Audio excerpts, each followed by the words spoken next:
Okay, I will start off by saying hello to everyone.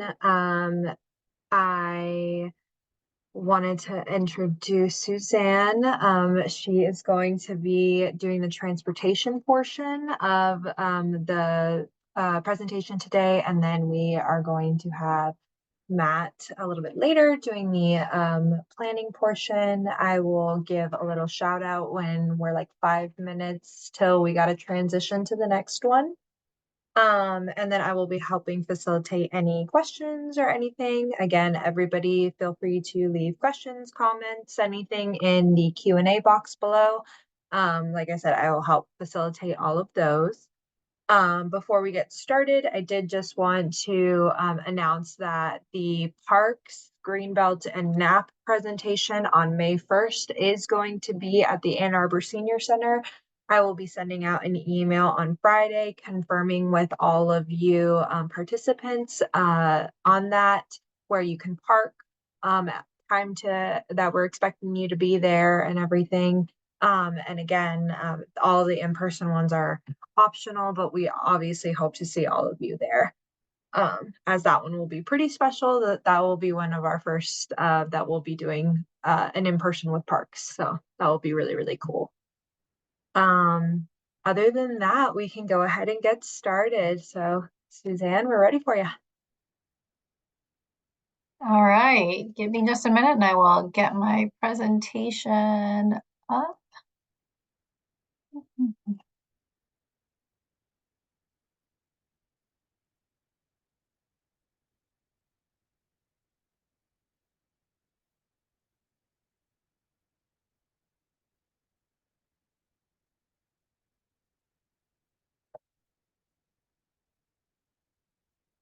All right, Sarah, if you can just give me a verbal confirmation that you can see my screen with Yep. the awesome. All right, so good evening, everyone. My name is Suzanne Flowers. I'm one of the transportation planners on the team with the City of Ann Arbor, and I'm going to talk to you a little bit about some of our work that we do.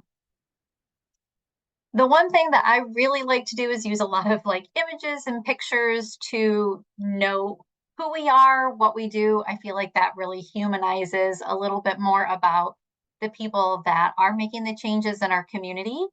So you can see here I am on a winter wellness walk one day with my colleagues, Cyrus Nahidi, who is one of our transportation engineers, colleague Trevor Bryden, a fellow transportation planner, Cynthia Redinger, who is also a transportation engineer, Luke Liu, engineer, and our manager, Raymond Hess. Some of the things that we do, oh boy, do we do a lot. Since taking on this position about 2 years ago, I realized how involved our team is in the work that happens across the city. So our engineers predominantly review all private development projects that are happening across the city. We as a team, at least one of our team members is part of all capital improvement projects. So Staten Hill, we have a transportation engineer on that project. Miller Road, we have a transportation planner, transportation engineer on that project. We do manage our own projects, which I'll go into in a little bit. Our team also coordinates on all of the signs, signals, and we do have a hand in the different types of pavement markings that you see across the city. We coordinate with departments across City Hall, outside of City Hall. So like I said, signs and signals is housed at Wheeler. We work with Public Works and the streets team. We also coordinate with organizations that are outside of City Hall, such as the university, AAATA, the DDA, to name a few. And we also take on any other tasks that we get assigned. One of the things that's really key to understanding about the trajectory of why things are changing, and you are right, if you have been walking, biking, taking the bus, or driving around this community over the last 5 to 10 years, you're probably noticing some significant changes. And that's not by accident. That's been very, very intentional. And so I pull up this image from our transportation master plan to really show that sometimes people think, oh, this is happening really, really quick. How did this come to be? Well, we've been thinking and planning for these kind of changes since 1990 with one of our first transportation plans. And you can see that throughout the years, we've had the integration of non-motorized plans, parking studies, corridor plan. Again, another new update to the non-motorized plan. Specific studies to study the connector, looking at rail lines, BRT, again, partnerships with AAATA. We have our carbon neutrality plan that was passed in 2020. So all of this has really been leading up to our transportation master plan, which those two overarching goals are 0 deaths by 2025 and carbon neutrality by 2030. So that carbon neutrality plan, we work with the Office of Sustainability and Initiative to dovetail into their efforts, and they dovetail into our efforts as well. One of the things that we have to really start changing our narrative on across the city, and this is a great opportunity to talk to individuals about the work that we're doing, is Vision Zero. What is Vision Zero? What it is really an approach to eliminating death and serious injuries from traffic crashes. And I think this is probably one of the best charts that I have found over the last couple of years. There has been a very specific mindset about the way that we collectively in the transportation profession, how we think about movement, how we think about moving people. And this traditional approach was that traffic deaths are inevitable. We have to plan for perfect human behavior, and saving lives is really expensive. Well, over the last decade, there has been a lot of pushback to that. And this is where we really see this movement shifting towards Vision Zero. Traffic deaths are preventable. We know that people make mistakes. We need to try to prevent those fatal and serious crashes. And saving lives is not expensive. It is something that we embrace and that we will be doing. The one thing that is really important to know is that Vision Zero is not the absence of crashes. Crashes are going to occur. What we want to ensure that doesn't occur is that it does not result in a fatality or an incapacitating injury. We want to build in this redundancy. Excuse me. And this is where, thankfully, the Federal Highway Administration, the U.S. Department of Transportation, are really coming forward with what they call a safe systems approach. They also agree that this deaths are inevitable, crashes are going to happen is no longer viable, and we really shouldn't be designing roadways with that in mind. This is an approach to having safe vehicles, safe road users, post-crash care, safe roads, and I'm really going to hone in on this safe speeds throughout our presentation. So this safe systems approach really has these 6 main principles.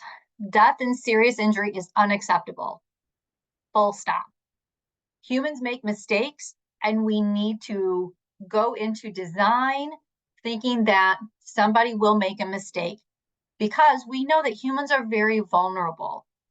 And it doesn't matter, there is no acceptable number of people who should be seriously injured in our transportation system, going to work, going to a park.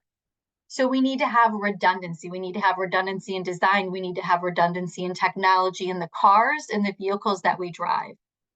We want safety to be really proactive, and we want everyone to understand that they have a role in everyone getting around the transportation system safely, and that responsibility is shared.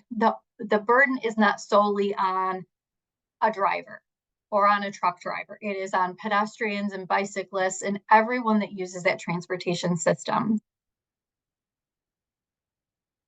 I took these photos because I think perspective matters. The only perspective that you have is behind the windshield. You want to be able to get to your destination safely, and you have the right to get to your destination safely. But now I want to bring you to a crosswalk that I use very, very regularly. And that's my perspective trying to cross this is the exact same street. This is Dexter Road east of Maple. This is me just trying to cross the crosswalk. I'm in the crosswalk and I'm waiting for people to stop. That's my perspective as a person walking. Now, what if that person is in a wheelchair? What if they have a stroller? What if they can't tell because they have a visual disability when it is safe for them to cross? And I'm also looking at the perspective of not just people who are crossing the street, but drivers. And I'm thinking about those that ride the bus and those people who also drive the bus. What is their perspective? Are we providing enough space for our drivers to safely navigate around someone cycling in the bike lane? This work is very, very important, not only to myself professionally, but in our community. This is a shared value that we have been, as I showed you in that timeline, since 1990, that we've really started to see the work being put in to make the shift happen. So this is from the US Census Bureau, and this is the American Community Survey. They use 5-year increments, and so that is a survey that actually gets mailed to people. Then this is how people get to work. And you can see that across Southeast Michigan, which would be the 7 counties of Southeast Michigan, people self-reported that they drove by themselves 80% of the time. But in Ann Arbor, that is 51%, 52% if we round up. So we can see that the work that we've done, that people before me have done and the community has really asked for and embraced, is making a change. We have people working from home. We have people identifying that they solely walk to work. They use public transportation and they are biking. So the investments that we're making are to allow people a little bit more choice. One moment, please. I think if you've been on the streets recently, you can notice that something's changed. I definitely can see that and feel that. And we really have a lot of headlines that highlight the dangers to being in the transportation system right now. We've seen the increase of serious injuries and fatalities since COVID, and that has really not slowed down nationally. And even in the state of Michigan, Ann Arbor's numbers look a little bit better, and we will get to that. So I did note a couple slides ago about speeding and its impacts on people. And this is a graphic directly from our Vision Zero plan. We know that our major streets, so those generally higher speed multi-lane roads, account for 25% of all of our streets. But they see almost 90% of all severe traffic crashes and fatalities. That is a lot. That is more than the bulk of the crashes that we see. And I bring up the impact of speeding because the higher the speed that someone is going, the less likely there's going to be a success for a vulnerable road user, someone walking, biking, crossing the street, really that person outside of the car. Cars have been designed to really protect people in the vehicle, which is wonderful, and that is part of that safe systems approach.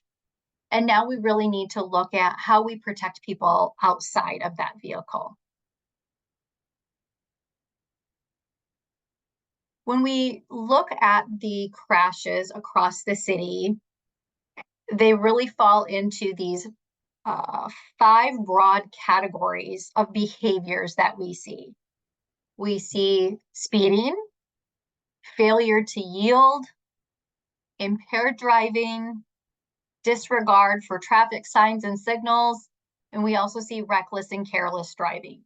Now, our team, while tasked with tackling these dangerous driving behaviors, there is some things that we as a transportation team simply cannot address.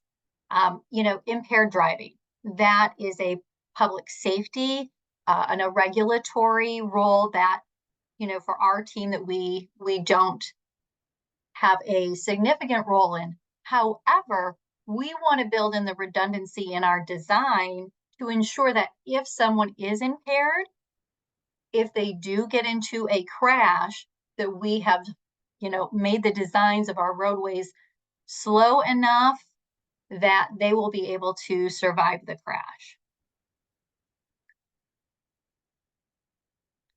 So there it is. So I do need to pop out of this presentation to show you one of the programs that we have developed to address some of these dangerous behaviors is what's called our speed management program. So the intention is to use different design treatment to slow speeds. We cannot simply just re-sign a speed limit. Like if I'm driving down my particular street, I think it's signed 45 miles an hour. We as a transportation team cannot just go out and say, okay, poof, now it's 30. There are state regulations that prohibit us from doing that. So speed management, we've outlined the importance of slowing speeds. I've already provided you a little bit of information about why we're focusing on our major streets. So those major streets, I'm going to pop over to this tool. It says where in Ann Arbor. And hopefully it will load. This is an ArcGIS story map that anyone can access. And so we have all of our major streets highlighted in a high, medium, and low colored fashion. So high would be the red, medium would be the orange color, and the low would be this kind of aqua blue color.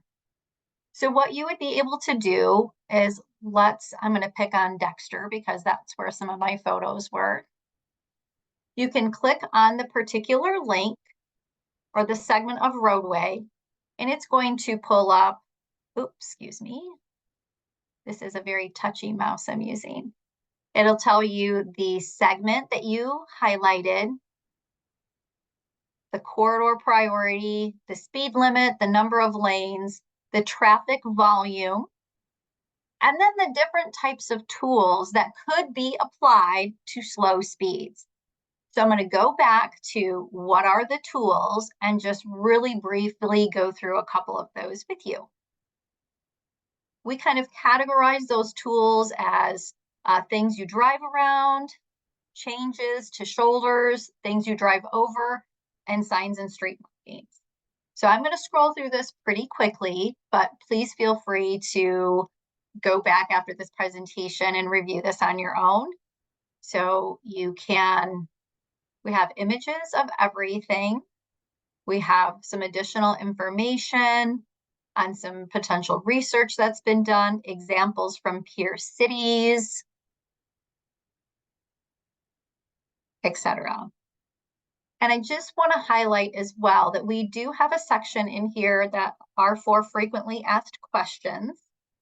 So I just want to highlight those were built from comments we received from the public and then in our focus group. So I'm going to go back here. All right, so we went through that tool. Sorry, just making sure things are in order. Oh, sorry, I'm going to hop out of this again.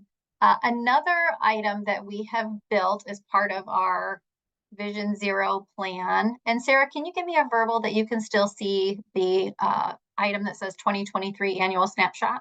Yep, you're doing great. Excellent. All right, so every year we put together an annual snapshot that shows the progress of the work that we've done in the past calendar year. And this is now published on the Vision Zero website. We provide just some brief background information. We do highlight the 5-year crash trends, which I will hover there for a minute and just say over the last 5 years, we have had 13 people killed in traffic crashes and 97 people were seriously injured. That is why it is so important for us to get to zero. I just cannot emphasize that enough. And we know that the time is really slipping away from us as we're looking to be Vision Zero by 2025. This is a bit interactive, you can click on these to see all of the detailed information, property damage, etc. And you can see that our 5-year rolling average is trending down. And that is not what's happening in all communities, but because of the hard work and dedication of, I'd like to say, our team and many, many others across our community to help get those crashes down, we've really seen some success. And just really briefly, because we are going to go into a little bit, we do talk about some of the achievements that we have had in 2023. We look at the different facilities that have been built across the city, sidewalk gaps, crosswalks, audible pedestrian signals, the bike network enhancements, traffic calming, and then we do go into a series of project spotlights that we're particularly proud of. And then we have some meetings, education, other efforts that we did, some testimonials from residents. So I would also encourage you to check that out. That is also on our Vision Zero website. So as we look at how we are implementing our Vision Zero work, we're really focusing, our team really gets to focus in on design.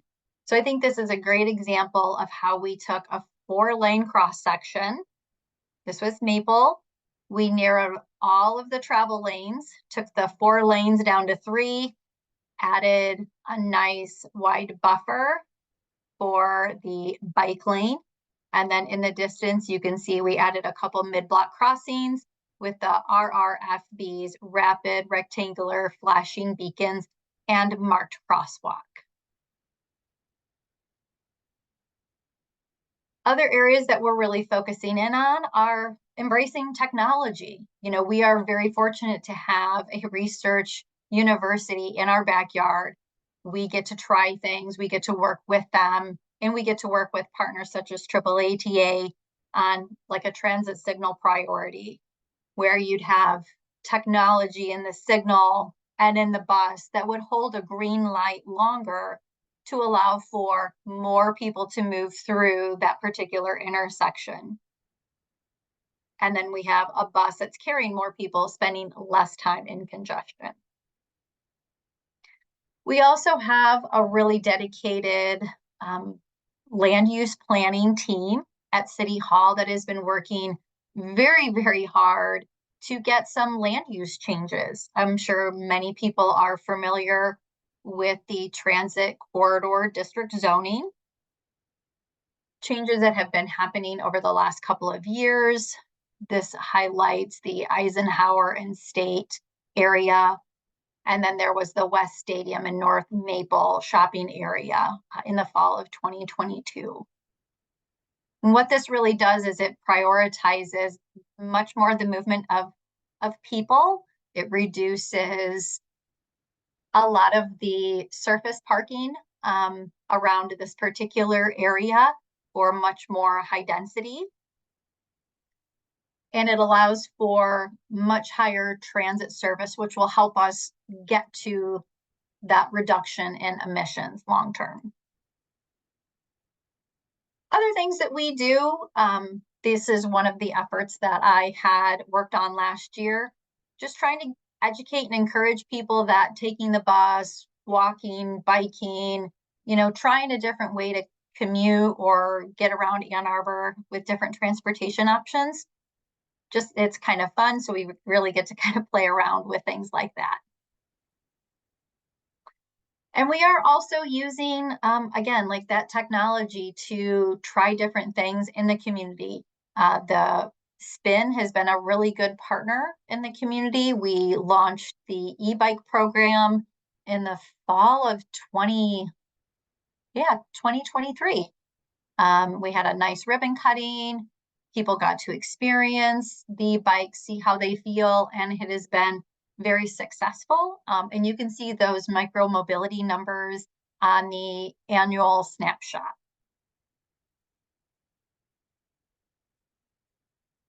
One of the things that can be really difficult, I think, just in our work and probably many, many other people's work in all of our jobs is we really hear from folks who hate what we're doing.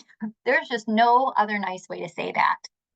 But there are a lot of people who do appreciate the work and the changes that are happening. This was sent to me a year and a half ago, and I do want to take a moment to read this. This is for the intersection pavement markings as part of the Quick Build program that was finished in 2023. Quote, I just wanted to express my gratitude for the line painting around the Dexter Maple intersection. I really appreciate the dotted bike line markings through the intersection there. I know it's only paint, but it definitely makes me feel safer, especially when biking my daughter to and from preschool. Those stories and sharing the positives that do come out of the work and the things that people do appreciate is helpful. But hearing from the community overall, if something is not working, is just as important as just hearing the positive.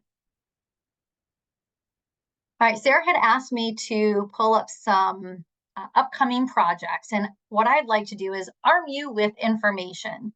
We do have a capital projects website where you can see everything that's going on from the State and Hill project, 7th and Greenview, street resurfacing, sidewalk gaps.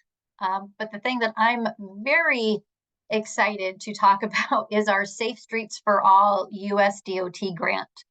We were awarded $3.8 million from USDOT for the Safe Streets for All competitive grant process. And the three things that we're going to be focusing on are quick build projects, so those kind of paint and post projects, speed management, so using the tool, that story map that I showed earlier, and trying some of those different treatment options on our corridors to slow the actual driving speed of motorists. And we're also going to use near miss analytics with our existing camera technology to find those incidents where a crash does not occur, but it could have occurred. Those kind of, like I said, near miss event. One area that I'd really like to point everyone to is the Transportation Commission has a monthly project report that they post on their meetings and agendas page that provides up-to-date information on all current projects. So I would strongly encourage you, if you want to get more familiar with the projects that are happening across the city during construction season and off season, to check out that report. So what are we doing all of this for? Well, we're doing this for people. We're really doing this so that we can have festivals, we can have a placemaking, we can have a designated space where people feel safe and comfortable to move about. And we do this through community interactions, like at the Mayor's Green Fair. We're doing this so that people can safely walk in their community, they can bike, and they can drive. So there's transportation options. And it's not just by chance that Ann Arbor continually makes these national rankings as one of the best places to live.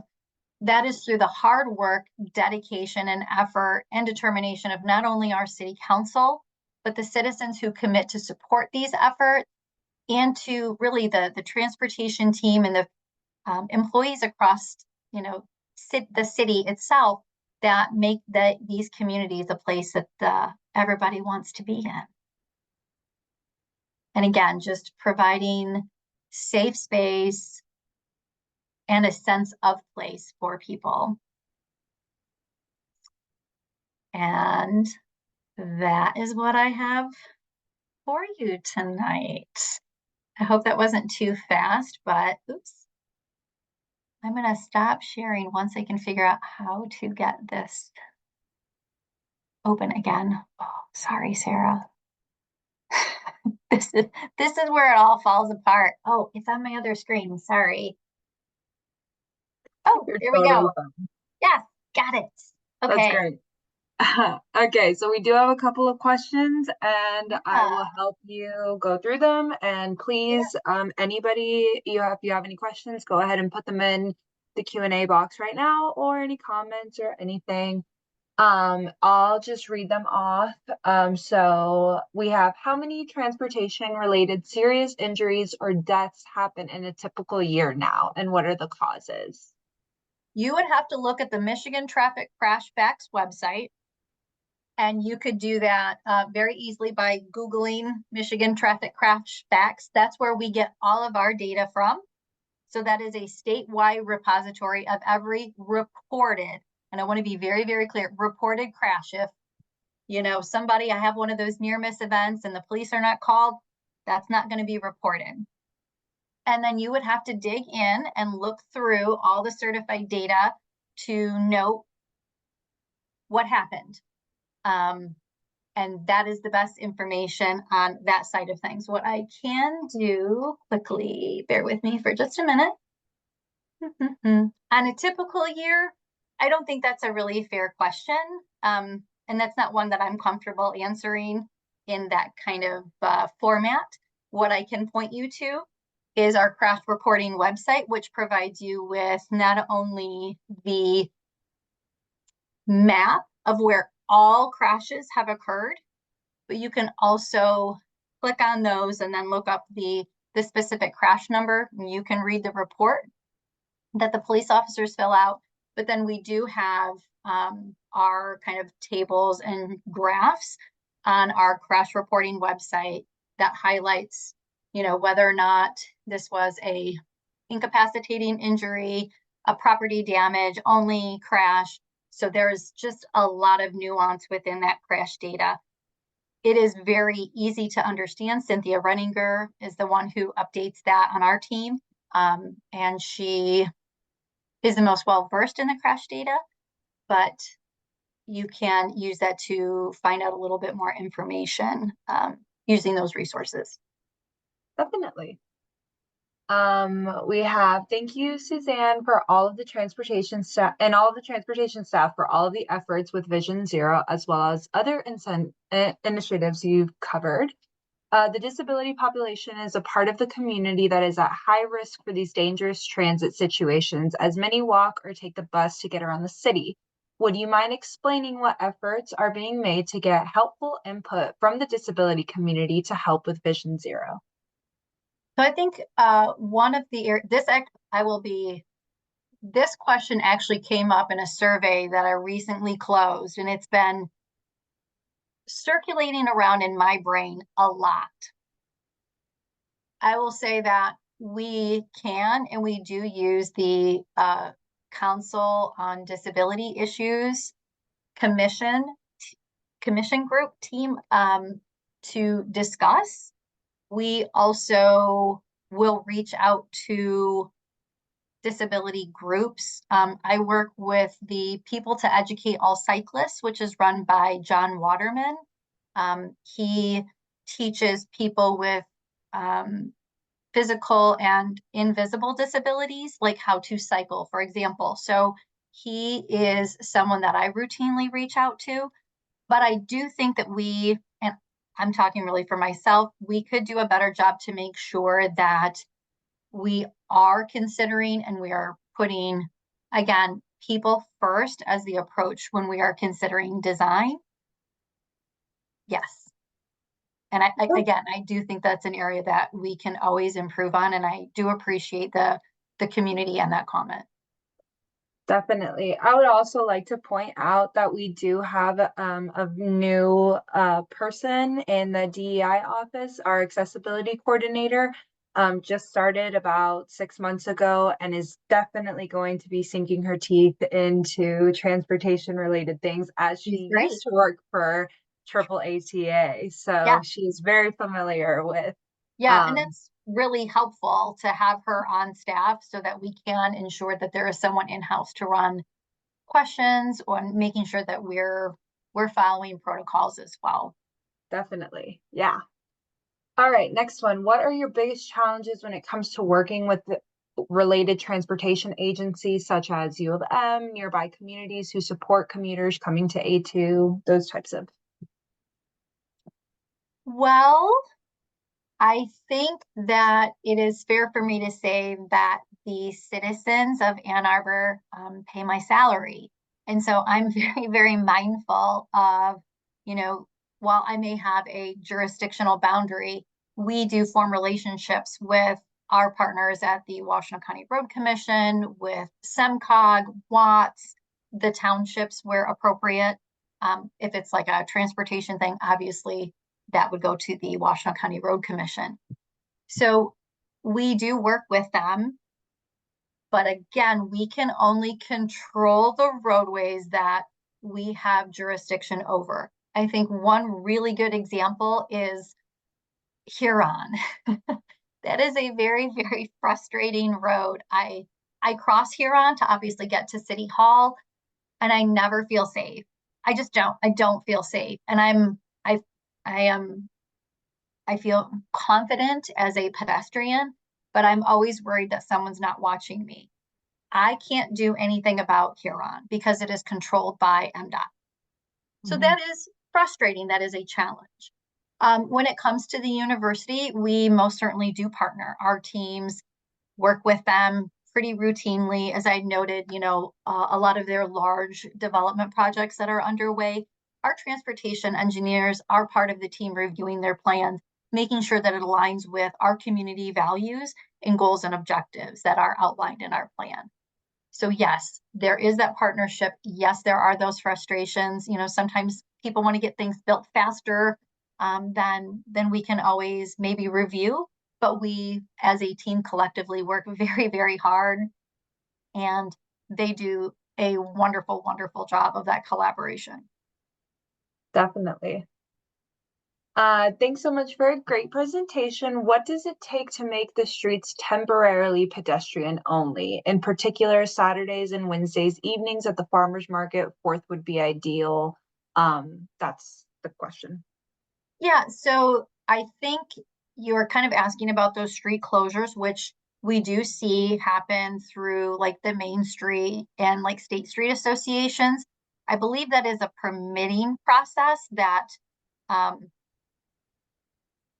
they or the DDA apply for, and then City Hall reviews, and that's how that happens. I'm not part of that review, and I know those closures have been happening for years. And there's the DDA recently worked on a downtown area circulation study, and one of the topics that came up were more street closures for community events or just kind of that dedicated space for dining, just interacting and mingling. So I would stay tuned. I'm curious myself, what the report will actually call out if they call out more areas for that kind of pedestrian closure area. Yeah. Are pedestrian and cycling cause accidents being tracked by Yes, your team? Perfect. yeah. Alrighty. How are new developments and urban growth accounted for in transportation planning? I'm not sure I understand the complexity. That could be a very, very complex question, and without additional context, I'm not really sure what they Yeah, that's fair. So if there's like a follow-up on that, Sarah, like happy to take that if there's a little bit more information. Yeah. Whoever put this in, if you'd like to like put in a little bit more information or not, totally up to you. We'll move on to the next question for right now. Yeah. Recently, the city council approved a motion to speed up the timeline for doing safety redesigns of multi-lane high-speed arterial roads. What is the current status of this initiative, and is there a system to decide which roads are given priority for redesign? So the council resolution, which I do not know, but I might be able to find, so give me just a moment. I think I have it in my annual snapshot. I think it was, if you want to write this down, Council Resolution 23-415. And it was the road diet resolution for multi-lane corridors. That called out very specific roadways that they would be looking to evaluate. I believe one of them was Plymouth Road.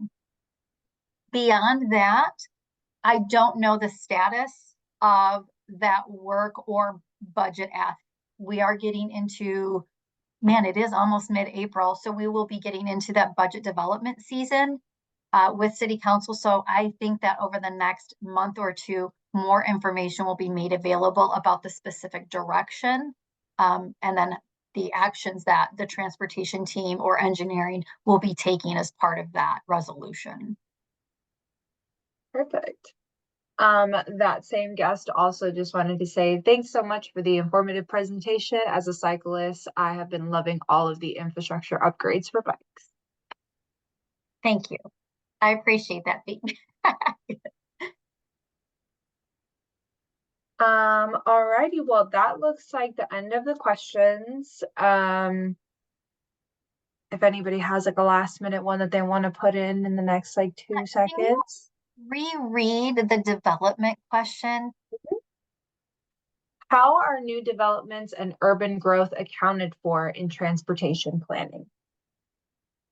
Yeah, the urban growth thing is the thing that's really throwing me. I don't know if they're denoting like an urban growth boundary because we don't have one, but I can tell you that when reviewing the private development projects, all of the transportation engineers, so Cyrus Nahidi, Luke Liu, or Cynthia Redinger, are assigned to review the transportation models that are put in, and then that is accounted for, you know, if we need to actually widen a sidewalk because of the high intensity development.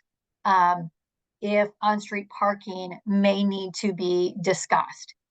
What about the lane widths in that area? Like there are a lot of different factors that go into beyond just like what's going up. And our team does work with the developer to review those materials.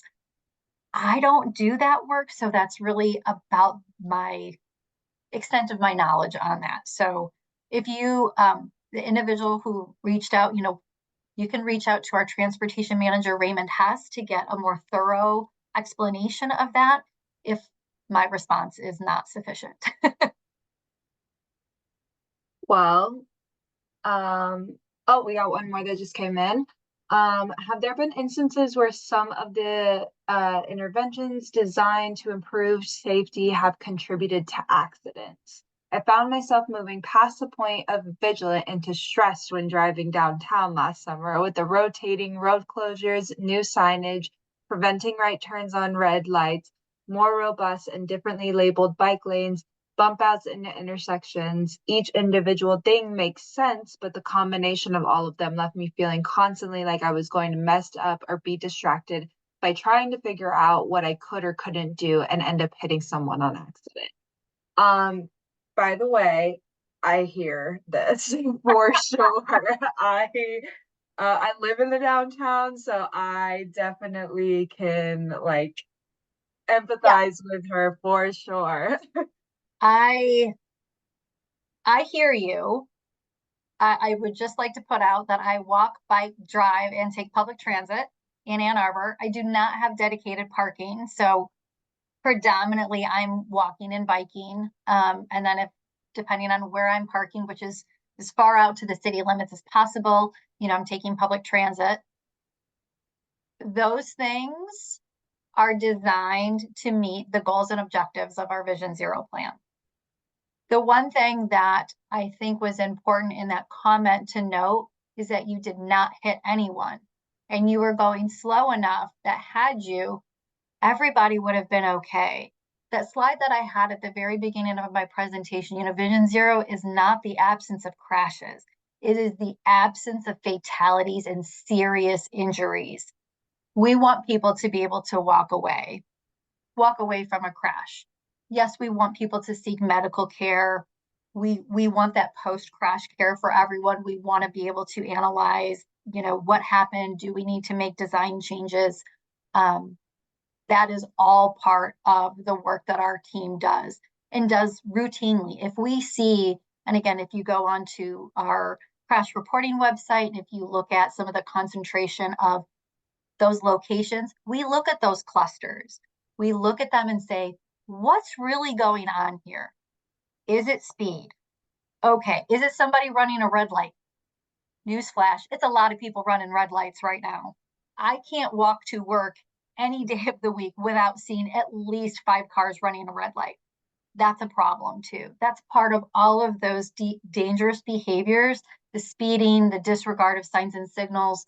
But again, if we can make it, we're still allowing everyone to move about how they choose, but we are definitely prioritizing safer speeds and prioritizing the safe movement of people. Because when I'm walking, I just have my clothes on. I don't have a 4,000-pound, plastic and metal around me to protect me. And we really just have to think about that shared responsibility of everyone being able to get to their destination safely. I understand it seems like there's a lot of change that's happening really quickly. And I would just strongly encourage everyone, let us know if something's really not working, but we do want you to go slow because slow speeds save lives. Definitely. And I would also like to say that, yeah, it did kind of all happen all at the same time. But now that we're kind of like getting to a point where we're getting used to it, things are already in their place now. And now, like, you're going to just start to learn how your commute goes with everything already in place. So I definitely hear you on that, Suzanne.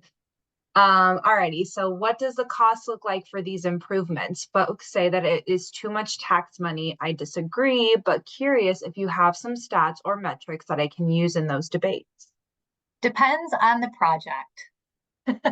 So I can say that our quick build projects, those would be those paint and post projects. I showed you an image at Dexter and Maple where there are the green pavement markings. That wasn't the only location. We did 7 locations across the city. Green paint is very, very expensive. I had no idea. Pavement markings alone for those locations, I think were around $200,000 to $300,000, just paint. But that is a special kind of paint that one kind of company does. That's got to cure, that's got to have a certain temperature, and that needs people to apply it. And then the posts, those are about $200 a piece. And I do not remember right off the top of my head how much total we spent, but it was a couple $100,000 versus a reconstruction project, which could be several $1,000,000. But I want to take it much more global. How many decades have we spent widening roads? Nobody blinked an eye. And I say that as like a Michigan resident that is actually watching all of the roadway expansions happen in our state where our state DOT says that they're broke.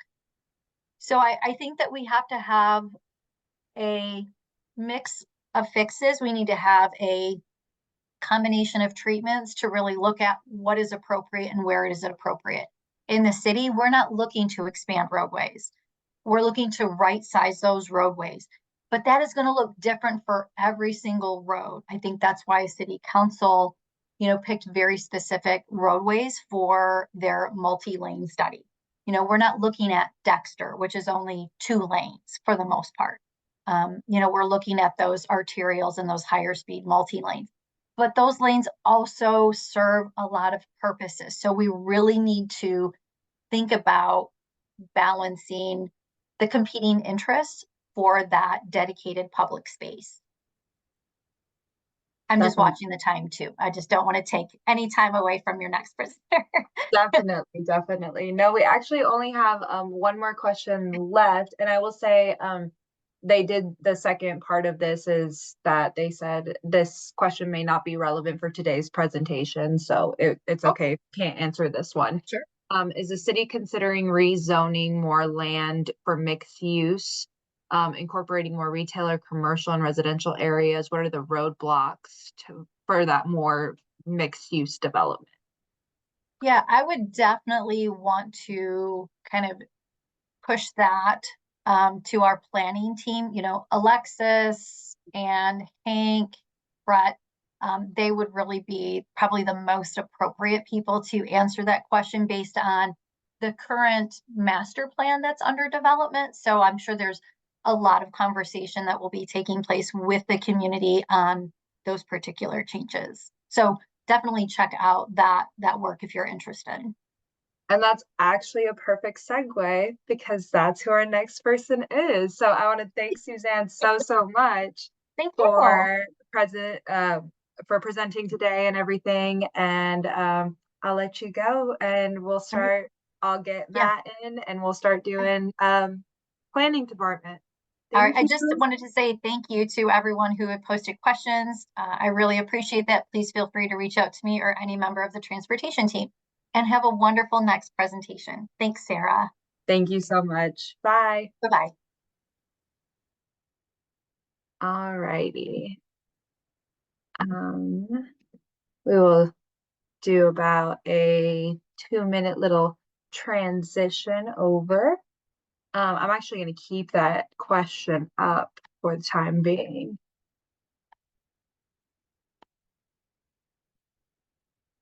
Good evening. Can And you hear me okay? yeah, I can hear you great. I will introduce you really quickly. So this is Matt Kowalski, one of our planners in the planning department. And he's going to be going over all things planning. Just a reminder, if you have any questions or comments, you can leave them in the comment box below.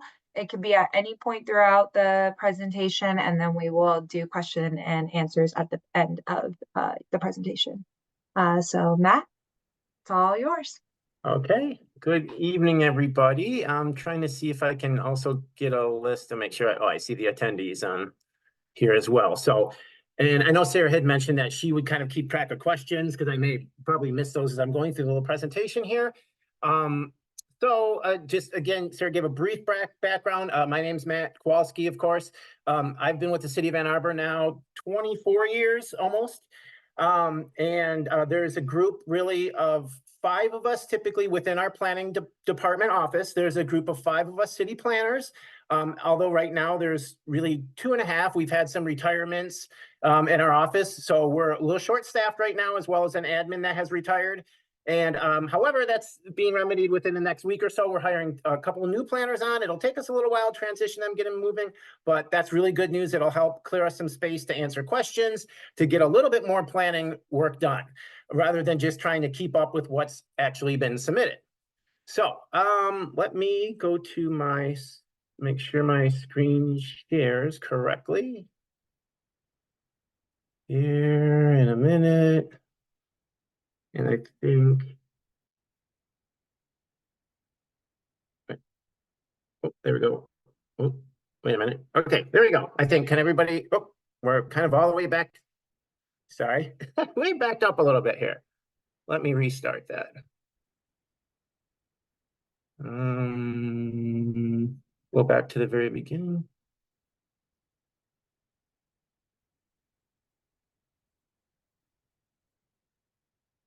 Sorry, I'm getting a little delay here. Okay, there we go. Okay, let's try this again. There we go. Okay, so I think we can still see the screen, correct? Yes, it's just not full screen. Oh yeah. there's a little bit of a delay here. Okay, there we go. Now we're good, correct? Okay. All right, we covered that already. Okay, so planning services. Really, this is kind of a list of really everything that's covered under the planning services umbrella. Really, there's a lot of what we do besides mostly what the public sees up front, which are typically a lot of the development proposals and code changes. Those get the most publicity, but there's a lot of activities that we do through planning services. City code, and each one of these I'll touch on and go a little bit more in depth later in the presentation. City codes, really the codes related to development, review, site planning, transportation, landscaping, things like that. A lot of those city codes are under our purview where we take direction from Planning Commission Council to go ahead and change those. I know you got a little intro of that in the last presentation with the TC1 district. Zoning permit review. We have a designated zoning coordinator in our department that his main job is to look at building permits. That's from everything from, well, it's for non-site planned buildings, and I'll get to the site plans again in a little bit. So basically, this is for smaller single-family houses, duplexes, any kind of interior modifications, as well as commercial properties that don't trigger a site plan. So this is just simply if they're doing interior modifications or other things, our zoning consultant looks over, or sorry, our zoning administrator looks over that petition and really makes sure that everything they're planning meets zoning. Development review, again, a major part of what we do, which is reviewing all the site plans of all the buildings you've seen going up around town. Those site plans always come through my department. Comprehensive planning, that's a really hot button issue right now. It's a really exciting time for that. In my years here at the city, this is the first time we've had such a robust comprehensive planning effort. So we're all pretty excited about that. Planning Commission and City Council support. Those again are regarding code amendments, development review projects, things like that we go forward to Planning Commission and City Council and represent those. Public assistance and outreach. Of course, activities like this, questions in general that we get through emails, up at the counter, things like that. Zoning Board of Appeals and zoning enforcement, those are also actions that we support, as well as the Historic District Commission. We do have one staff member whose her primary duties are looking over historic district applications, work permits, and things that have to go to the commission for determination. Some of them can be handled staff level, some of them have to go to the commission. Again, obviously only for properties that are within the historic district. Okay, public assistance, I kind of covered this, but I'll go over it kind of briefly. These are the many ways that we can assist the public. The kind of front counter questions, those have dropped off a little bit ever since COVID, I'll admit, but we have many other ways of getting that input. The following ways kind of underneath here, which is basically our website, which is pretty good and robust. There's lots of opportunities, and I hope to be able to show that briefly later. There's opportunities to sign up for notices of projects that are going on in your area. You can sign up in general for just other planning initiatives, to be on a general planning email server, to get notice of any of the activities that we have and what's going forward to Planning Commission. Zoning Board of Appeals, again, and public workshops. Typically, these public workshops are involved with comprehensive plans or really certain study area groups that we have. They had public workshops for the TC1 zoning revisions that I know, again, was mentioned briefly earlier. So those are the kind of workshops that we have sometimes for code items for the general public, but those are not as common as typically the development review meetings at Planning Commission for site plans and things like that. Okay, going on a little bit. Yep. So these are questions again that we could, if any of you have these questions, these are the right, planning is the right place to start. What can they build on their property? And also basically what's going on next to them. If they hear about a development proposal in the neighborhood, we would be the first step to be able to tell you what exactly is going on there if it's been submitted to the city. How can they express their concerns to either Planning Commission or Council? We take in those concerns a lot of time. You can email us directly. We relay those concerns up to Planning Commission and City Council ultimately. Again, managing the public input process, that goes for Planning Commission as well as some City Council. Generally, the clerk's office handles most of that for City Council. but we do get some site development specific proposals and questions from city council that we answer. And then, of course, meeting with potential developers. So basically, this is, again, the property owners, or if they're just exploring, they have options on property, they want to know what they can do with it. So they come forward to us and we hopefully give them correct direction. Zoning, again, so this is what are the main duties of our zoning administrator in our office. As I mentioned briefly, the building permit review. So he will look through the building permits. If they meet zoning, he can approve them. If they don't, it kind of falls to the next step, which is the zoning board of appeals.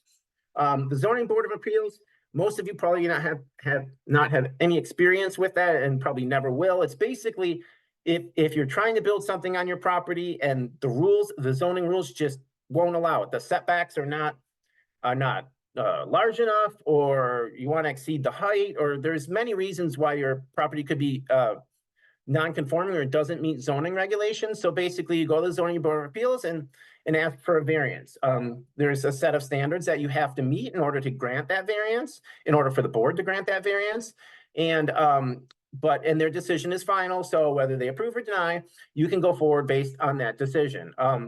Complaints, again, these are things that we see, everything from signs, illegal signs being put up, lighting complaints, and there's also sometimes various site plan complaints that would come in, meaning like if a development was built and they had trees they were supposed to install and they installed them and then they were removed afterwards.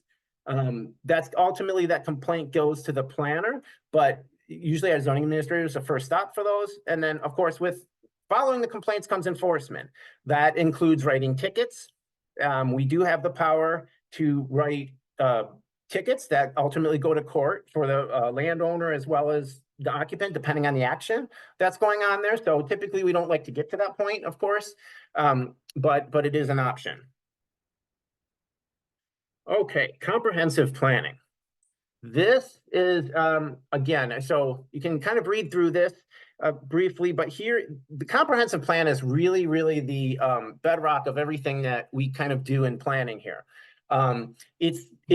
It's the guide really that helps us as staff, helps the policymakers, whether it's planning commission or city council, really guide the decisions that they're going to make in land use for the city. This can cover everything from, affordability items to sustainability, whatever the city really determines to be their goals and priorities. The city previously, we had comprehensive plans that handled the area by geographic. We had 4 geographic areas in the city. That was back 20-30 years ago. We've since combined it all to one comprehensive plan that covers the entire city. And there's many different elements of that comprehensive plan. It's not just, most people kind of focus on the land use element, or maybe that's just me, because that's kind of the most exciting part of it, really, the land use of how we want future development or land use to, the patterns that we want it to follow and everything, but it includes many other elements of that. Again, here you can see really briefly. So the comp plan, again, entails all of these different elements and plans that you see below. Really, as planning, as I've mentioned, the main focus that we typically use would be the land use element, or the transportation plan. That's been was covered in your last presentation. That was a huge update in 2021.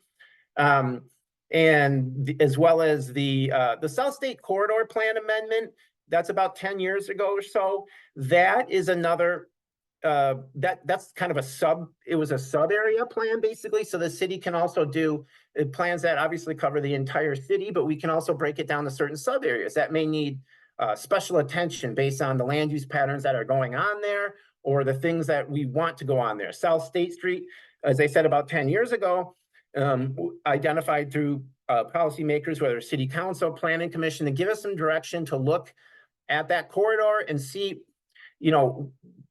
what's going on at that corridor now. How do we want to improve it? And this is really, it was talking from about, I'm trying to think of a street, it a little bit farther south than Stimson on State Street, where the produce station is, basically going south down to all the way to Ellsworth. So that's really where the South State Corridor, and we looked at individual sites within that corridor, and I'll show you an example from that really quickly. In transportation plan I covered, non-motorized plan, again, another crucial plan that we look at when we review site plans to see does the site plan submitted meet these plans, and if not, why not? Okay, so this is a really exciting thing, the 2024 comprehensive planning process. We've just kicked this off, really, so it's a good time to be mentioning this and to get the word out there where it did start in the fall of 23, so it's been going on, but really the initial steps are kind of like a history gathering, a research thing, and then we're kicking it off with public meetings. They've already had a couple of public workshops at the downtown. Hopefully some of you were able to get to those. Again, if you can scan this QR code on the screen now, that brings you to our main planning webpage that has basically what you see below it. Here is kind of some of the ideas or supporting documents of the comprehensive plan. You can see that, and there's also a survey. That survey is still active. I think on the next, well, we'll go back really quickly, but yes, that survey is still active. And I have another code for that in a couple slides, as well as you can sign up for email notifications on just the comprehensive plan specifically. So this is, again, this is the first time we've really done this in at least 20 plus years, that to look at an overall look at the city, to go really an in-depth process. So this is going to take a while. It'll probably take a year and a half or so. But that's really about as fast as we can make it go, because you want to allow enough time for the public input and obviously to get it to decision makers and work itself through the process. So that does take time. Here's a brief outline. Timeline really from our website. It's a little bit dated. It's not quite up to date. We're really actually starting step 3 right now. So the fall, winter of 23 basically was kind of it was a information gathering time. So that's where kind of our consultants did a lot of background work. There's a tremendous amount of data that's available if you click through our website. And again, if I have time, I can maybe show you that at the end of the presentation with a lot of documentation that really will help staff, help council, planning commission, and ultimately the public see where we're going as a city, where the trends evolving, the population, as far as population of family size, as well as family composition, what are work habits, transportation habits. There's a lot of data that they've put together really to help us figure out, okay, how are people working in Ann Arbor? How are they utilizing land? How are they living? And where are the trends? So that we can help formulate a document, a comprehensive plan that ideally meets those goals and trends of where the city is going. So we're in step 3 right now. And again, we're kicking off a couple of workshops in the next couple of weeks. I have some of those dates on the next slide here. And then again, this will be going all the way through the winter of 24. My guess is that it'll probably go a little bit longer than that, because again, you don't really want to short time this in any way, because this is really, as I've said before, the bedrock of how we formulate all of our plans, our code amendments, and everything else to try to get to work to the goals of the comprehensive plan. Core aspects of a comprehensive plan, really, these are kind of our guiding principles, basically. And I think everybody is aware of these issues in the city right now. Affordability, so affordable, the equitable, making sure that we have equity through land uses as well as policies, and sustainability, of course, with the carbon neutrality plan that the city passed a couple of years back or so, that we really want to get our developments obviously working closer and closer to the sustainability goal. Okay, so here again are a couple of QR codes. There's an update one that you can, and again, this is available directly on our website as well. So you can get the information there and you can sign up directly. So there's opportunity for updates as well as a survey there. The survey, as I said, is still active. So you can go to that site still and take the survey, and please contribute your feedback, at least in that way, if you can't get to any of the workshops. On the very bottom of the screen here, We do have some April workshops that are planned for the comprehensive plan. Those are from 4 to 7. And there's 3 that are planned right now. The first one is Tuesday, April 23rd at the Traverwood Library. And then we have Wednesday, April 24th, so the next day at Westgate. And then Friday, April 26th at the Malletts Creek Library. There will be more in the future. This is, again, just kind of these are the workshops for this one phase of the comprehensive plan. So I definitely encourage you. And again, as a workshop, you don't have to stay, of course, through the whole 3 hours. You can show up there and contribute. Typically, the workshops in the past have been, pretty interactive. Staff will be there. I'll be at least a couple of them. Planning manager will be there, as well as some of our consultants. So it's just, again, the idea is that to get in there and just put your ideas on paper. There'll be some sketches. There'll be various maps that you can look at and things like that to really get the ideas and goals of the residents, which again is the most important part of this comprehensive plan update. Okay, here is,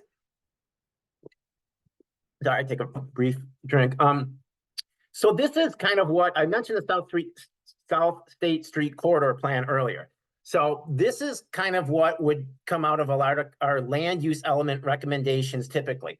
So what this is you can see, again, it starts up near Stadium at the very top and goes all the way down to Ellsworth at the bottom there. And you can see that there's various site-specific recommendations. So this is similar to how we ultimately will do the land use element for the entire city. Now, you can see here, there's certain parcels that are bolded that have a number and letter designation to them. Those are the site specific. Some of the other ones, and I know you can't read actually the coding on the bottom here, but the other colors are coded to just kind of general land use patterns. So we're not able to really get a site specific recommendation for all the parcels in the city, of course. So what those do though, if you get you correspond in the text, it's with each site-specific recommendations, there's a very detailed recommendation, everything from, it could be height, it could be density, the type of land uses that we want to see there. So that really, it gives city staff as well as the developer a really powerful tool to say, look, this has kind of already been thought through by the public decision makers. This is where this is really what we want to see on this site. And again, one key thing to remember as well is that a comprehensive plan, it's not a law. It's not codes. It is a guiding document. So you can go against the comprehensive plan. You need to have a very good reason why you vary from that. Lately, it's been more challenging as city staff. I know as city council, decision makers, planning commission, because many of our land use elements were 20, 30 plus years old for specific site recommendations. And as you all know, the city has changed quite a bit in 20, 30 years. So it's very difficult to work with the current land use element of the plan because it just had not been updated in so long. While we had other elements, like I mentioned, the transportation plans, parks and recreation plan, those have been updated every couple of years. However, as I mentioned, the land use element was not. So ideally, through the 2024 comprehensive land use plan, we're going to get a map like this pretty much for the whole city. There may be some site-specific recommendations, but those were typically for larger and kind of more larger, and then also more vacant sites. There's not a lot of vacant land left in the city of Ann Arbor, but we're really kind of focusing more on redevelopment. To that point, I think one interesting note here, you can kind of see if near the bottom, it's labeled as site 2A. Basically, I think many of you could probably tell that's Briarwood Mall within there. So we've had the site-specific recommendation for that includes, mix of adding housing to the site as well as some other mixed uses. Most of you probably do know that the Sears is now torn down, has been demolished, and they've got approval for a couple of retail pads there, grocery store, but as well as a couple hundred units of market rate residential apartments on basically what was a parking lot now, or what was a parking lot previously for Sears that probably never ever got used to the extent it was intended to. So that's really a goal of the city, activate those parking lots. We'd rather see buildings there, people living there than just open land and parking lot. And of course, with those developments come additional stormwater, landscaping, and other elements like that. And sustainability items. The apartments there are going to be all electric at Briarwood. Okay, development review. So really this constitutes probably the majority of what we do as a department, just because of really the time demands.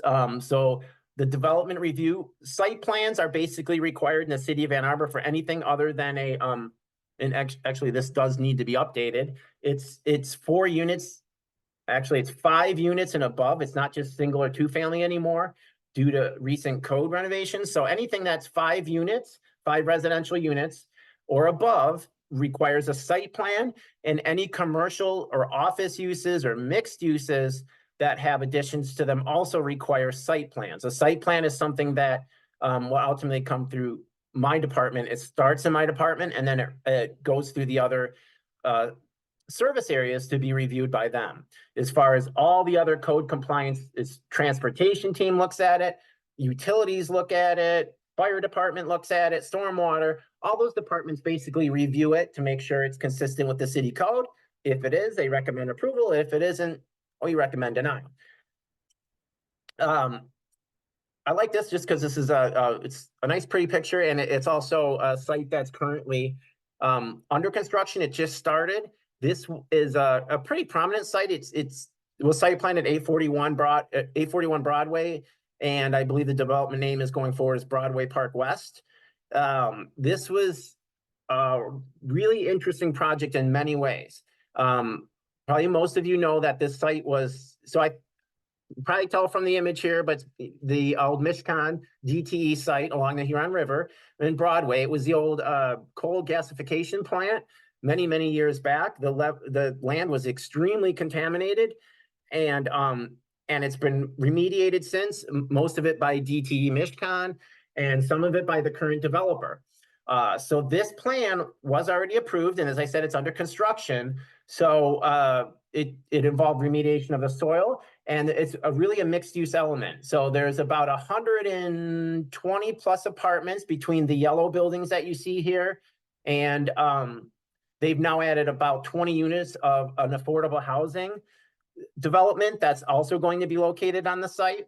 The red blocks are retail units, although the middle buildings have been eliminated, the retail in those middle buildings. But the other ones are either restaurants or standard retail. The lighter orange is a hotel, and then the dark orange next to that is another restaurant directly along the river, on the riverfront. And the most prominent aspect really of this plan is the significant amount of public open space.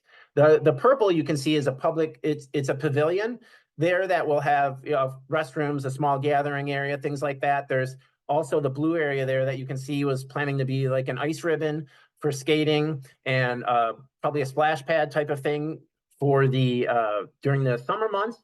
And what's really unique about this project is it's public open space, but it is not a public park. It is operated by a conservancy. It's the first one really in the city that's operated this way. It's through a private, the developer seeded the conservancy with money, and that conservancy will operate the public open space, which again will be fully accessible to the public, but just not technically public land. So the benefit is the city does not have the burden of taking care of that parkland there. There's going to be a canoe launch there, as well as you can see kind of up at the top area there. It's a little bit harder to see, but there's a brown bridge, a new pedestrian bridge that would cross the Huron River there. I just actually saw some permit drawings for that the other day. So they're just clearing the site now, and they're starting to do some grading to get the site ready for development. So this was a project ever since I've been with the city that was identified as really a key site in so many different ways to get it cleaned up, but also just the location of it is, I mean, and the scenic value of it, other than the contamination, is just really awesome. So it's really going to be exciting when it's completed. And so part of the development review process, again, we meet with the property owners and the neighbors. We review the submitted petitions, obviously go through the development review process. Most of them go to planning commission for approval. Some of them, if they involve a rezoning, go to city council for final approval. A couple of pictures here, just because I wonder if anybody could ever picture this, or anybody could figure out what site this is without the roads on it right now. But it's a much older picture, but I like it because it just shows a good transition of the land use. But so this is Miller Maple. That was probably 15 plus years ago, the gas station that existed there on the side. I want to see, so what we look at is on the right there, we look at the set of plans, like on the right there for the redevelopment of this site. So again, we've had different departments look at this for the landscaping you see, utility connections, water, parking, all of those different elements there. And then again, the finished product here. So, which is one of the big reasons why I like what I do, is I like to see these projects evolved and see them get developed and according to the site plan. So this is another feature that we do as city planners. Basically, we do go out once the site is built. All of our department staff have various inspections they go out to perform before they can get their certificate of occupancy. Did they plant the plants they were supposed to? Did they put the bicycle parking in? Elements like that. Here are another plan view basically of we get sheets like this, 20 to 30 sheets in a site plan set. Typically each sheet has a little bit of different information on it. There's a utility sheet, there's a stormwater sheet, landscaping sheet, and just kind of like a general layout. But we do as planners, again, part of our role is to look at what's submitted, and not just basically, does it meet code or not, but are there ways to improve that? Are there ways to improve the site? There's many ways that we can do that, basically adding adding sidewalks, certain areas, adjusting buildings to preserve natural features, minimizing parking, or maybe moving things away from maybe a residential property line along those. So this example I wanted to show you, this was how the plan, this is a hotel along South State Street. That's actually already completed now. That the plan first came in like something, as you can see here, State Street is at the top of the screen. And State Street is the top of the screen, and you can see it's submitted with a large parking area in front, the hotel kind of to the back. After a staff review, basically, this is where they ended up, much closer to the street, and the parking behind it. Now, this is a good example in some ways because it shows you the change, but it's also a bad example because if many of you, this is the Home 2 hotel, if you've seen how it actually looks, it's not a very attractive building, but unfortunately, outside of the downtown, and this is a comment we hear a lot, outside of the downtown, we have no design standards for what a building can look. Now, we have setbacks and height limits and things like that, but we don't have a standard for what the building's made of, or what color it is, or how it's designed. And even within the downtown, we only have guidelines. We do not have codes of how a building has to look exactly. One other view of a site plan sheet here, again, just because it's a little bit of a different type of development. Another project that's currently under construction right now, Vic Village South. So obviously you can see South University at the top, East University on the right, and Church is on the, East University on the left, Church Street is on the right. They cleared about 4 or 5 properties for this current development, and that it's scheduled to be open, I believe, by this fall. They're going to be requesting their COs. So again, we have to look at those sheets for each of our areas of expertise, and we go through that until everybody says, yes, it's good, until we can advance it to planning commission. Gives you an idea of the elevations that we look at. Again, this is the building that's under construction right now. So I mentioned we don't have designs. So, well, we do have design guidelines, but we don't have design standards. So, meaning they're not, it's advisory only. There's a design review board that the city manages and runs, which is, there's 6 or 7 members, I believe, that are appointed by city council that sit on that design review board. And their job is basically within the downtown projects to look at them according to a set of guidelines and evaluate them, give them constructive feedback. And this is before the plan is submitted for review. So ideally the developer has time to make these changes to the project as directed by the design review board. And most of the time they do. Again, they don't have to, but we do ask for an explanation of why or why not. Okay, city code. So city code again, really. So these are the rules. These are these are the rules. These are what we have. Every development has to adhere to. So our department is involved in a couple of different aspects of the city code, of our section of the city code, I should say, which is the Unified Development Code, Chapter 55. We're involved with creation of different codes, the amendment of codes, as well as enforcement. This is just a snapshot off of our webpage, and most of these are code initiatives that we're currently working on. So this is up to date. And most of these you can see through our webpage. They all have live links to our webpage so you can get to them. But these are all, as you can see, like the proposed UDC amendments. The UDC is our Unified Development Code, which all of our development related codes are under the UDC. So we combined that about 10 years ago or so to take many different chapters of city code, combine them into one document so that all development review staff can look at this UDC. It's a very big document, but still we've at least got it in one chapter of code. But we can make changes to that. And most of the change, well, really all the changes that we make to codes are driven by or suggested either by city council or city planning commission. They design our work program as staff. So again, you can see here, there's many different code amendments that we've gone over in the past 2 or 3 years. I think this goes back here.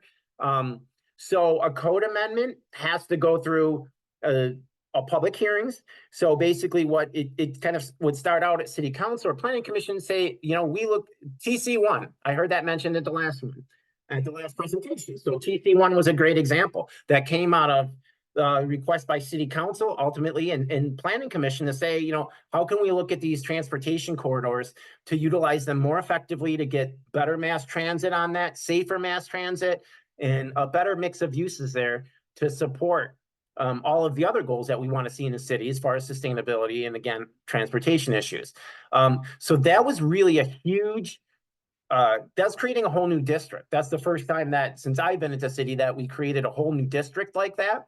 So, and that has to go through the whole public process. Again, it starts with council or planning commission maybe giving us the directive as staff to do it. We formulate background, get a lot of information together. It goes to city planning commission first. They deliberate it. There's a public hearing at city planning commission for those code amendments. They may make changes and we may go back and forth there for a month, 2 months until planning commission is satisfied. And the final approval vote has to come from city council. By state law, any legislative decision has to go to city council. So any code amendments ultimately have to be approved by city council. And there's also a public hearing at city council. Oh, that was just a quick picture I wanted to show of enforcement. I think it's a little bit out of on a sequence here, but basically, as you can see, there's the kind of bulldozer looking thing up at the top there. This was a site plan project that we happened to go through one day. I was going through inspecting a different site, and we noticed this where you can see the parking lot striping, that new asphalt area, again, where the little loader is sitting. The curb has been leveled, and there's previously landscaping there. And they added additional parking, and I happened to notice that driving through, took a picture shortly after, sent them the enforcement letter, and basically it was remedied. It took a little while, but we did get it remedied. So those are, again, some of our actions that we do. Typically, this would be like a site plan enforcement action more than a zoning action. Planning commission. Almost done. It's got a couple more slides here and then we can take some questions, but planning commission really highlight what they do and our supporting role to them. Development reviews, I mentioned site plans. All site plans about 5 units and above have to go to planning commission. And if it doesn't require rezoning, if it's a by right project, meaning it fits within the zoning, those projects can now be approved by planning commission only. Previously, they had to go all the way to city council for approval, but they are approved by planning commission now. And there is a public hearing at planning commission as well as public notices before.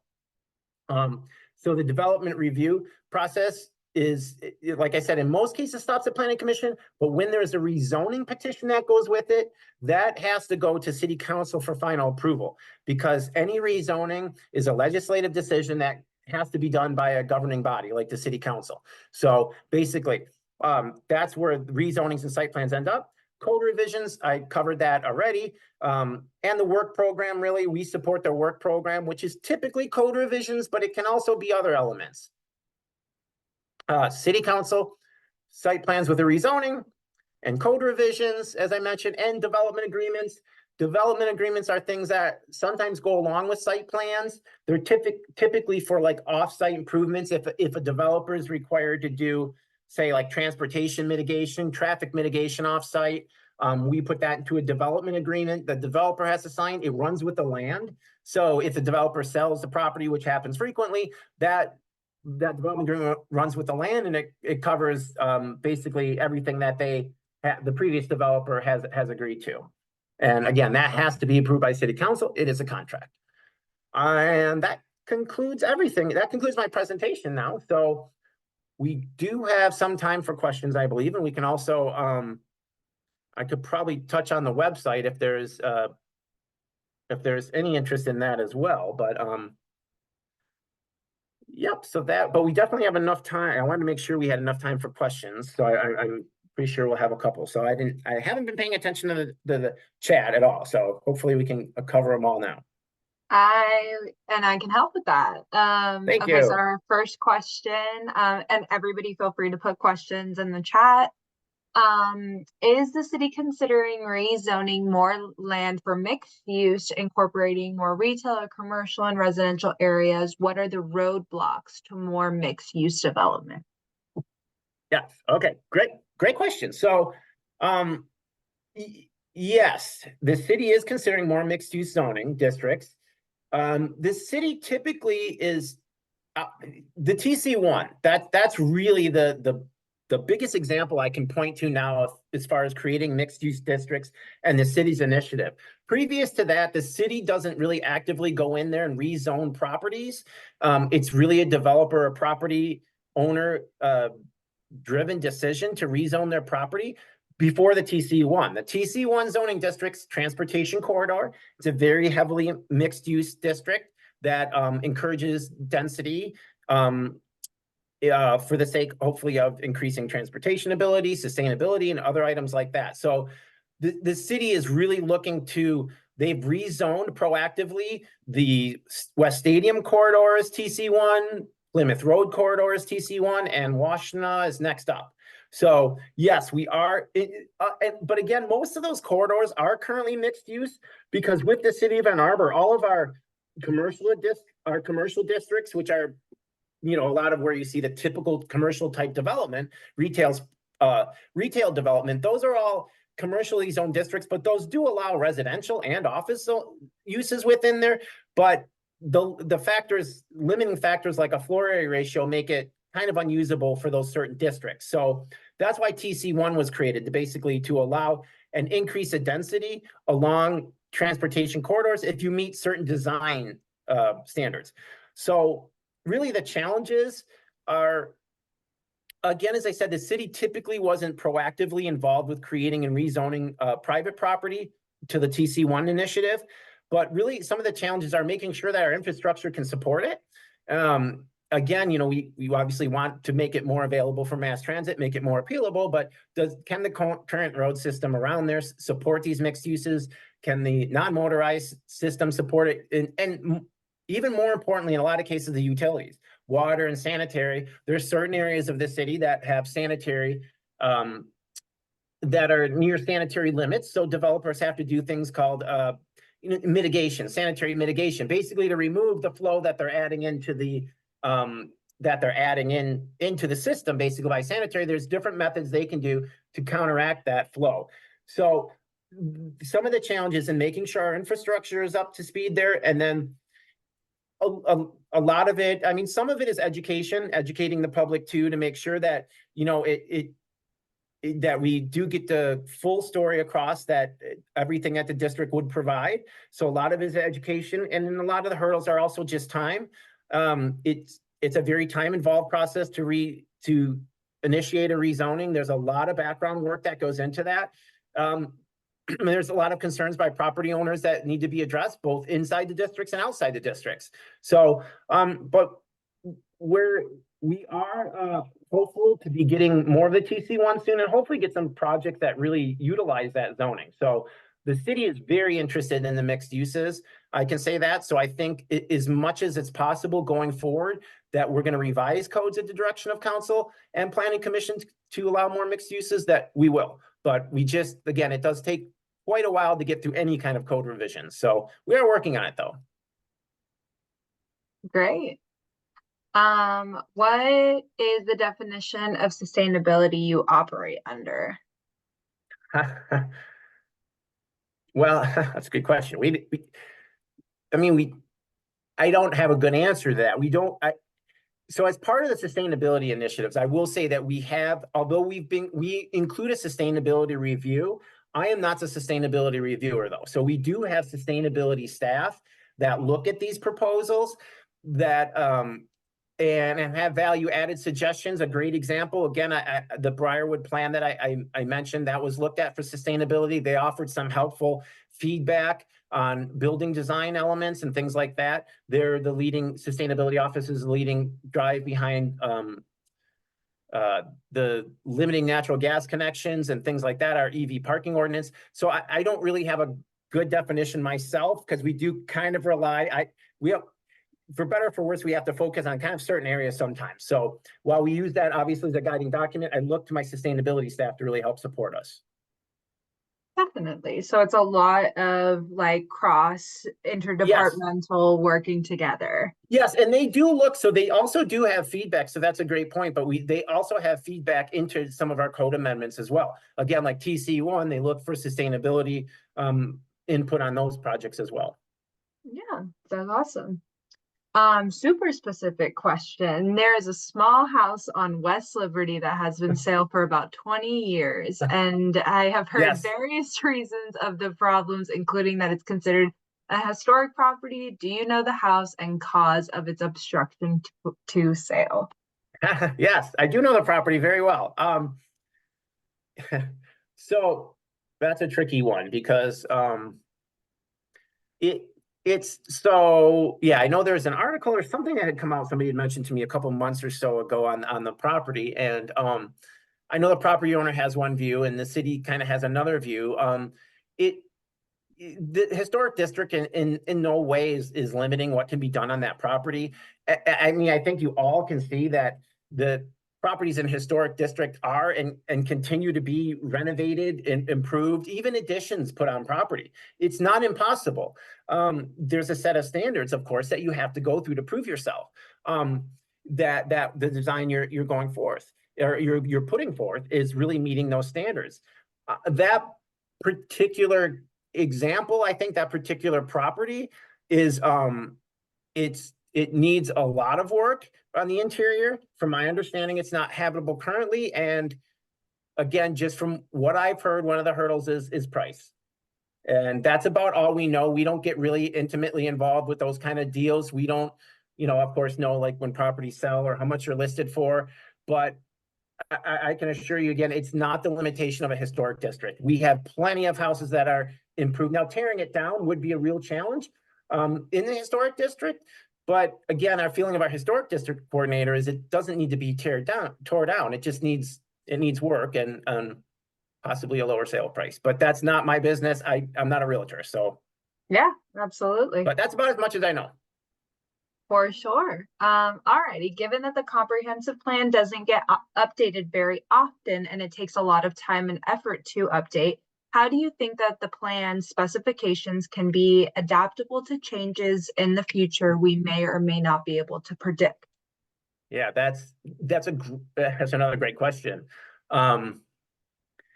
We hope there are opportunities to do updates. One of the issues have been with staffing levels. I mean, quite honestly, over the past 10, 20 years or so, staffing levels got sliced quite a bit. So some of the priorities had to shift a little bit, and development, as people can see, has not slowed down. If anything, it picks up. So unfortunately, part of the a bad effect of that was limiting the comprehensive plan, some of the background work that went into that, not really having a time to do an entirely new comprehensive plan. So there's only little updates that have been done. But this new plan that we're doing now in 20 is an entire rework. So that's why it's taking so long. But hopefully the goal is after that we have a good basis to improve incrementally along the way. Like as I showed you that South State Corridor plan, that did take a while as well, because anytime you're updating the comprehensive plan, it does need to be a long process in a lot of ways, because you need a lot of input. It's not just staff saying, okay, we're changing this, we want this now, or a council or a planning commission. You have to hold public meetings to see, again, because this is the comprehensive plan. It's not just necessarily a code revision. These are the guiding documents. So even short revisions do take a lot of time, but the goal is once we get this plan updated, we get a great solid base. We can focus on some individual items, like maybe even smaller than the South State Corridor plan, but we can focus on sustainability elements of maybe updating that in the plan. But it was such a huge lift that unfortunately it got kind of pushed off a little bit.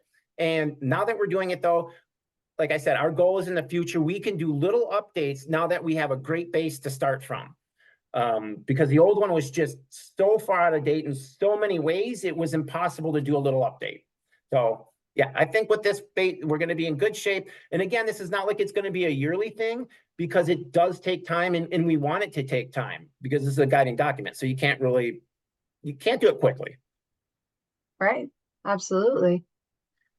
Alrighty. Exactly how many of the units of the new apartment development at Briarwood will be classified as affordable, and how is ADA and accessibility being considered in this development plan? And then a second kind of question to that, what efforts have been made to plan for ADA compliance prior to construction? Okay, so affordability. So example of the Briarwood Apartments, that was it did require rezoning. They rezoned it to the same zoning as the mall. It's like a C2, it's a commercial zoning. That has no designated affordable housing units. They're not required. That is all market rate. And there's as a by right project, again, they were not required to do that, to provide the affordable housing in there.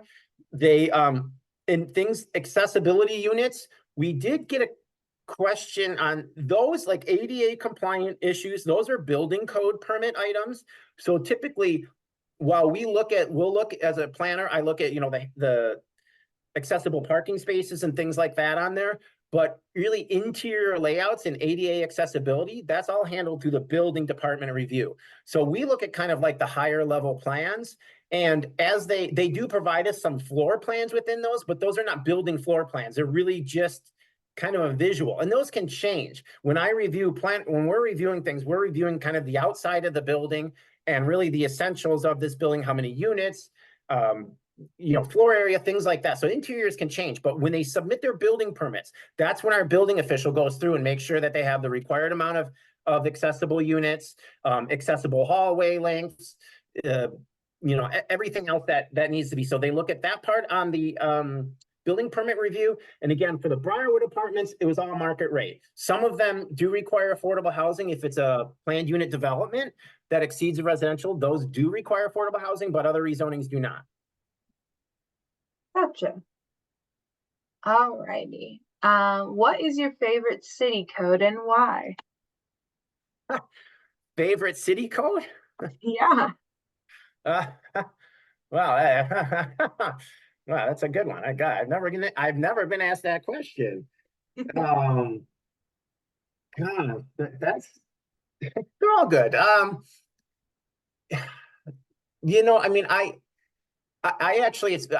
When I started out my job at the city, and for about 10 years after, I was a zoning administrator as well. So I really like the zoning code aspect of it, which again, what zoning really covers is just the area, height, placement. So setbacks, things like that, because I think that I think that that's an exciting out because it really creates the envelopes of where people design to, and then we have the ability to kind of add value to it after that. So I think really I enjoy working with the zoning code, and even when there's revisions, I think going through the whole process, it takes a long time again, but being able to see how those changes affect the projects in the real world, I think that part's pretty exciting. Yeah. Alrighty. Along the lines of mixed use properties, it seems like there are a lot of empty first floor retail spaces in some of the newer apartment buildings. Do you have any sense of what issues are preventing businesses from filling those spaces? No, we don't, because unfortunately, we don't get involved with obviously the marketing end of it or the leasing end of it. But I know that, you know, I can hear or what we hear. I mean, we hear through developers and we hear through residents and things like that. I mean, I think a lot of the issue has just been, and we don't. And one thing again, I want to point out that I know it's sometimes a frustration for residents is that you know, the type of businesses that go in, or why can't we fill like certain spaces, or if they'll remain vacant for a very long time because the rents are too high. But we do not, as a city, have any control over who goes into what buildings, leases them, whether it's a chain. I know that there's sometimes frustrations for national chains pushing out locals, but we don't get to pick and choose. So again, whether or not a lot of those cases I have heard, and again, this is because I'm not, you know, obviously a leasing agent or involved with that end of it. A lot of it I heard is pricing of these retail spaces that they feel that the market is high enough, like especially for something like residential. You almost can't build too much residential now. It's getting filled up. But the retail end of it has been very, very slow. And I think that they've said that some of the rates are just, we're still not quite there to equal out the downtown demand in particular for residential people that are there 24 hours a day to help support some of those businesses. So, but unfortunately, again, that's about the best answer I can get. But we would, and I know people could look at it and say, well, then why are we, you know, building more? Why do we have more? Why are we allowing more buildings with retail that's just going to end up empty? But again, we as a planner, if it meets the code, even if I don't think it's a good idea, I have to recommend approval, even if I think there's too much retail there, because the code allows it. And it's the same rules that, again, you as property owners have to adhere to. If you want to do something and your neighbor doesn't like it, you still have the right to do it by code. So again, they put in a use that we don't like, or they're putting in retail, and we say there's too much retail already vacant. If they want to build it, they can. And also keeping, like, some of those ground floor uses, it's not ideal, but those can be converted over to office uses or something like that, which we don't really want to see because that doesn't have the typical street front presence. But they could be.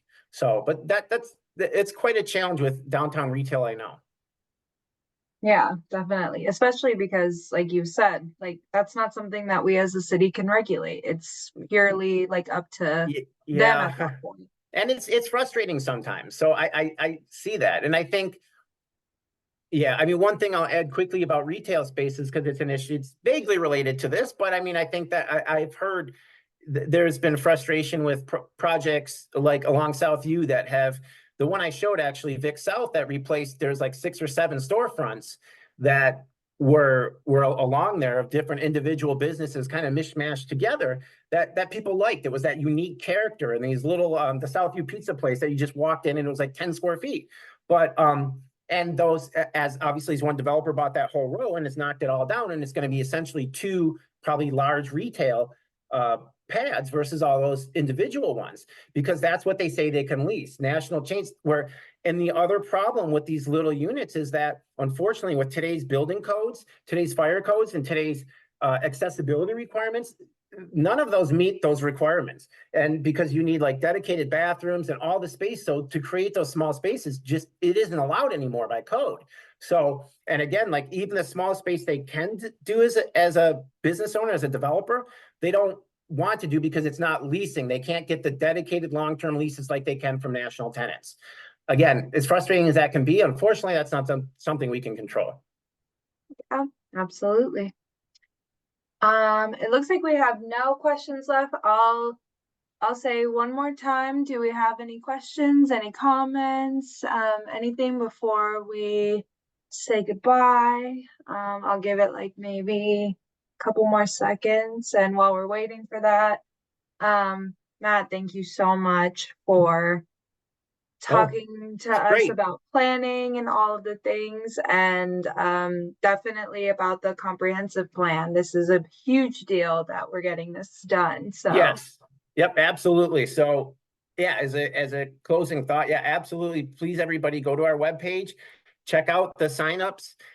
We need public input. So it's an exciting process. And again, I really believe there's no set outcomes. This is a chance for residents to really say what they want to see. And as we've heard frustration from residents in the last, well, over many years, because of the land use plan, the comp plan isn't what developers are proposing or what staff is supporting or what council is supporting, because again, part of the issue was it was just so old. I mean, it was 20, 30 years old, some of those land use recommendations.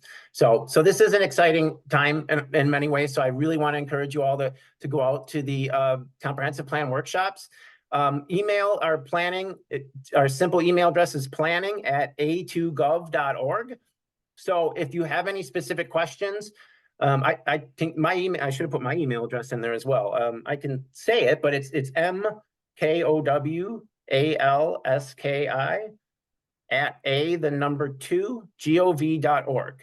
So it's mkowalski@a2gov.org. So you can also email me any questions you have as well. awesome. And then kind of to one of the questions that we had earlier about affordable housing, I just want to give a quick plug to everybody here. We will be doing our groundbreaking for one of our housing Yes, commissions this Sunday very at 3 exciting. p.m. on the Catherine lot. It's for everybody to come. We will literally be breaking the ground at 3 p.m. Super exciting. And this will be our first affordable housing development by the Housing Commission. So feel free to come if you're Yes. in the area, and we'll all be there. Yeah, that's a very exciting project. So that was a long time in the making there. So we're really excited as city planning staff and all city staff really to see that finally break ground. Yeah, absolutely. Well, again, thank you so Awesome. much. Thank you Great. to all of our participants, Yeah, and thank we you will see all. you next week. Yep, great. Thank you Thank all. you. Good night. Bye. Bye-bye.